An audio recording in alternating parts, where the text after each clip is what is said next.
Welcome everyone to Cottage Moss Witchery.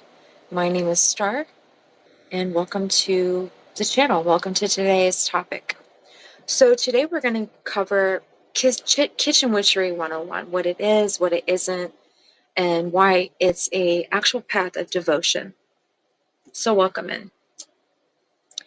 I think that when people hear the phrase kitchen witchery, a lot of people picture it just as an aesthetic, pretty jars, hanging herbs, cozy imagery of a cottage. And however this might be true, but it all has a history, it all has a backstory, it all has a reason, right? And while those things can be a part of it, that's not what kitchen witchery actually is. Kitchen witchery is one of the oldest forms of magic itself, because it didn't begin as a spiritual identity, it began as a necessity. So people had to eat, homes had to function, bodies still had to be cared for. There was no separation between daily life and spiritual life. The two are basically the same thing. Historically, kitchen witchery comes out of domestic and folk traditions. The person tending to the fire and the hearth, preparing food, preserving herbs, preserving food, keeping the household running, was also the person maintaining the health and the stability of the home. Not through elaborate rituals, but through repetition, through attention and care. This is really survival magic, nourishment magic, protection and continuity. All of these things have a part to play in kitchen witchery. It's also important for us to talk about what kitchen witchery is not. It's not ceremonial magic. However, I do love ceremonial magic and the art of making things dramatic, and everything is completely placed out and elaborateness of it. That's a separate topic. But kitchen witchery is not ceremonial magic. It doesn't require complex tools, strict rules, or even long rituals. It's not about hierarchy or initiations or even performance within itself. And you don't need to feel magical all the time. This is an everyday devotional practice. So kitchen witchery works on even your tired days, your busy days, your ordinary days, especially those. This is a devotional everyday magic, meaning no day is excluded. At its core, kitchen witchery is a path of devotion. And devotion here doesn't mean intensity or perfection. It means consistency. It means showing up every single day. It means doing it again and again and again when no one else is watching, right? And doing the things with care rather than doing things on autopilot. So kitchen witchery has a lot to do, and I like this part of it. You know, in Eastern traditions, in Buddhism, and in Hinduism, the key factors of the presence and the intention and the mindfulness of doing things, that also plays a part in this as well. So the mindfulness of this practice. So the devotion shows up in feeding ourselves and others very well, keeping our spaces clear and noticing when something feels off in our home. Because if you think about it, your home is the container in which you live every single day. It's where you dwell. It's your dwelling space. So if your dwelling space is not kept, if your dwelling space is, it brings us to noticing when things feel off in our space. That's why wordings also come to be a part of this as well, because noticing when things feel off or different, there's a slight shift in our environment. That's where our kitchen witchery really backs us up into when we notice that something is off, that we handle it pretty quickly. So I think from a modern perspective, the kitchen is a powerful place because it's where states of change happen. So raw food becomes nourishment, cold becomes warm, chaos becomes order, right? So because of that, the kitchen becomes a place where our mood, our energy, and our meaning are constantly being set. Not symbolically, but in a practical way. What happens here is it ripples out into the rest of our home and in turn ripples out into our lives as well. So kitchen witchery works best because it's rooted in cause and effect. When the body is nourished well, the nervous system steadies. When the space is tended to, the mind settles. When the food is prepared with care and intention, and every single ingredient is curated for a specific intention, we're all ingesting that. So what happens here is going to ripple out in the rest of the world. So in theory, it's an observable thing, right? And one of the most important parts of kitchen witchery is our presence, being present while we cook. We're coming back into that mindfulness practice, right? So being 100% present within the kitchen while we're cooking, being present while we feed ourselves, while we're feeding others. Presence is going to change outcomes in our life. That's something really beautiful that I love about kitchen witchery. So when you cook while you're regulated, the food is going to carry that calm, right? The food is going to absorb whatever energy that you're preparing it with. So it's really making us more self-aware by taking note of how we feel when we're cooking. So I think that it's interesting because on days when I don't feel like cooking, have you ever noticed that the food just kind of tastes off? Or it's just not, doesn't have that pizzazz, right? Doesn't have the pizzazz it used to or it usually does. So maybe on those days when we don't really feel like cooking, we can become more aware or find a way around it, at least find something that we can cook. Because when we don't feel like cooking, it's definitely it's gonna be in the taste. It's gonna show up for us. So kitchen witchery is really a gentle path of witchcraft because it's not passive. It's asking really for us to take responsibility for what we're bringing into our homes, how we're preparing our food, how we're distributing our energy. And then over time, the way that you move will become the magic. You don't need to say words over everything. However, I recommend that you do. You can. I do. When preparing food, setting it with a proper intention. But when our care is consistent, it's going to carry through our lives just automatically. So kitchen witchery is especially grounding for people that feel very overwhelmed. If you don't have to fix your whole life all at once. You just have to boil some water, chop some vegetables, wipe a surface with intention, stir something slowly. These are really bringing you into your body, right? These aren't practices that are letting us disassociate. So if you're a person as myself that can easily disassociate in any circumstance, that power of being able to strongly detach themselves, kitchen witchery really allows you to be pulled back into your body and to be here now. And that's where our power is, right? So that's a beautiful thing. So there's a strong relationship with time in this practice. As things simmer, as things rest, things ferment, things are going to take as long as they take. We can't rush the bread to rise. We can't hurry bone broth.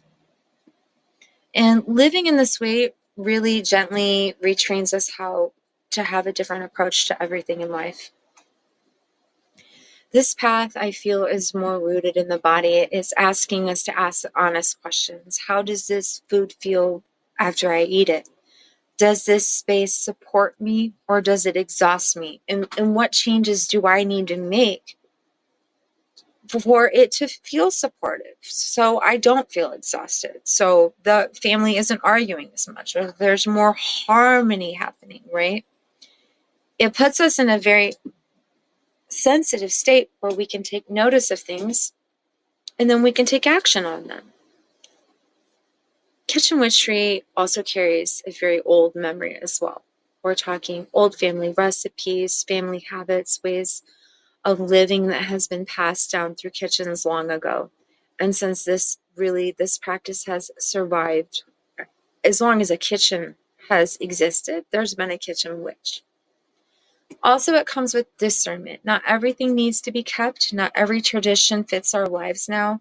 Devotion isn't asking us to cling, but it's really asking us to choose what does sustain us And in those practices and in the power of ancestral information, what is worth keeping does have a great amount of power. Protection is also a part of this path as well, that boundaries do matter, that old food is energy. Stagnation can affect our home, and eventually it affects us as well. Kitchen Witchery is teaching us when to preserve, when to compost, and when to release. Lessons that reach us far beyond the kitchen. So over time, something subtle is happening here. The kitchen stops feeling like a chore and really starts feeling like a stabilizing force in the home. A place where we can reset things. When the world feels chaotic, we can return to the basics: food, warmth, order, and care. Kitchen Witchery is also often chosen, not adopted. So meaning people arrive here on this path after learning power doesn't need to be loud. It just needs to be real. This is an everyday devotional practice that doesn't require a spectacle. It requires you, your attention, and your willingness to show up and be present, and to tending to what's in front of you right now. That is what's required, and that's enough. That's why Kitchen Witchery is not just a trend. It's not just an aesthetic on social media. It's truly a way of living. So approaching it with this quiet, steady, and deeply powerful practice, this is where life is actually happening. Perfect. Now, so we've talked about what kitchen witchery is, let's talk about the magic itself, because kitchen magic isn't mysterious. It's not complicated. It works because it has embedded action within it. Kitchen witch magic doesn't rely on rare moments or hyper senses states of consciousness. However, if we are in one, or that's how we normally operate, that's perfect. What I'm saying is that it doesn't require that in order for it to be effective. It happens when we're already doing something that affects the body and affects the home.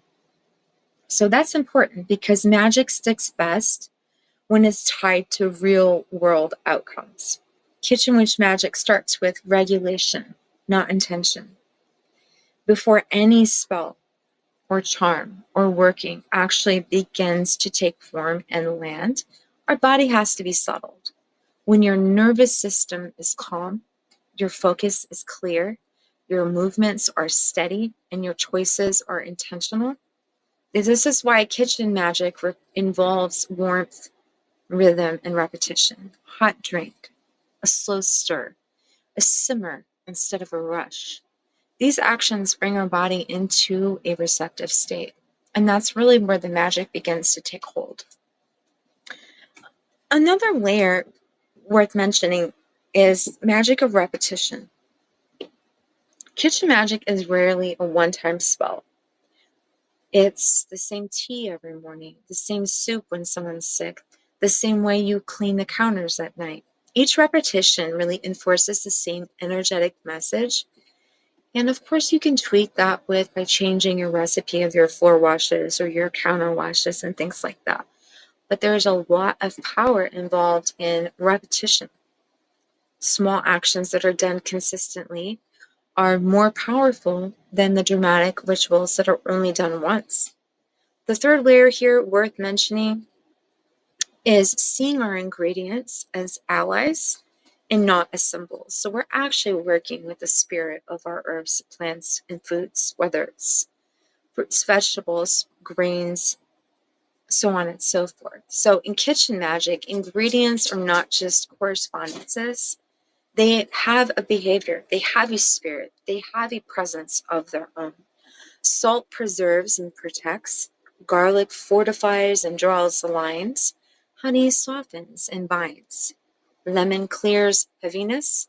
Herbs work because they already affect the body and the environment based on their innate frequency that they possess. Kitchen witch magic works with what things already do. So we're not going against them. That's why it's so reliable. That's why we would use ingredients that are aligned with a certain or a specific intention.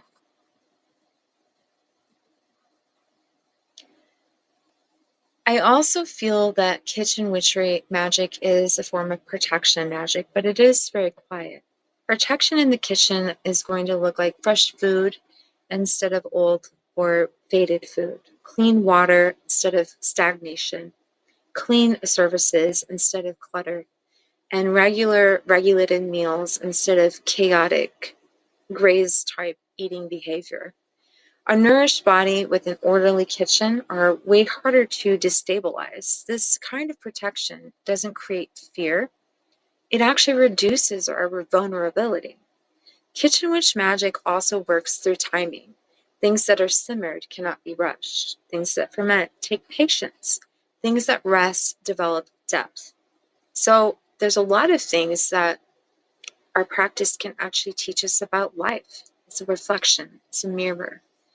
Kitchen magic teaches you when to wait, when to act, and when to stop. In that timing, awareness carries into the rest of your life. Another powerful form of kitchen magic is the clearing and release state, throwing away old food, washing the floors with a beautiful kitchen floor wash or home floor wash that you have made with curated ingredients. Those ingredients are in alignment with the frequency of the outcome that you wish to have happen. Taking out the trash with intention. All of these actions tell the home and our psyche and the body that stagnation is not being held. The energies are being cleared out. The new ones are being brought in. Release is just as magical as creation itself.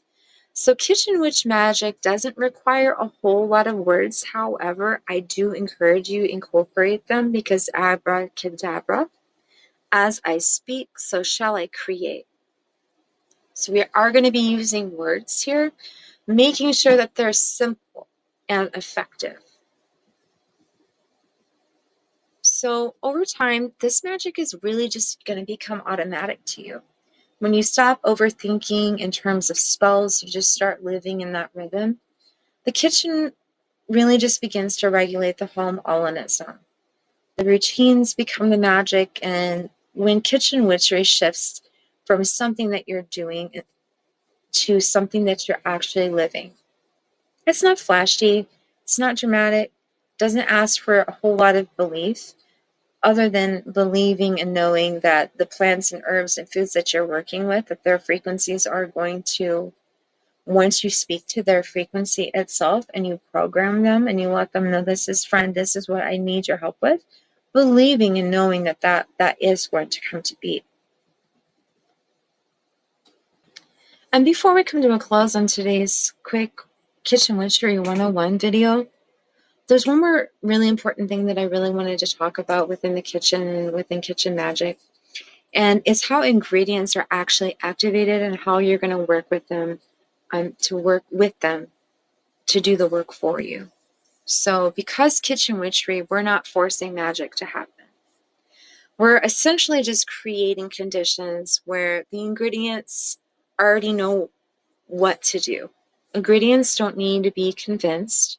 They already have properties.